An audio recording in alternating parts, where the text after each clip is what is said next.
এরপর আল্লাহ তাআলা বলছেন কামা বাদাআকুম তাউদুন, যেভাবে আল্লাহ তোমাদেরকে প্রথমবার সৃষ্টি করেছে তোমাদেরকে দ্বিতীয়বারও আল্লাহ সেভাবেই তৈরি করবে। তার মানে কি, এই যে দুই পা, দুই হাত, দুই চোখে যে মানব দেহ, এই মানব দেহ যেভাবে প্রথম তৈরি করা হয়েছিল সেভাবে আল্লাহ পাক তোমাদেরকে তৈরি করবে।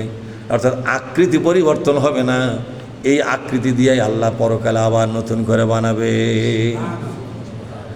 কথা বুঝতে পারেননি? মানুষের আকৃতি নিয়ে দুনিয়ায় আমরা আছি, এই দেহই থাকবে, এই শরীরই থাকবে, এই আকৃতি থাকবে, কিন্তু দুনিয়ার এই দেহটা পচে যাবে। আখিরাতের একটা নতুন দেহ আমরা লাভ করবো। জোরে বলুন সুবহানাল্লাহ। জাহান্নামে গেলে যে দেহটা জাহান্নামেও টিকে থাকবে, জান্নাতে গেলেও যে দেহটা জান্নাতের নাজ নিয়ামত ভোগ করার মতো যোগ্যতা থাকবে, এরকম একটা দেহ আল্লাহ পাক পরকালে দান করবেন। কিন্তু আকৃতি এটাই, আকৃতি এটা, এই মানব জাতির আকৃতি এটাই হবে।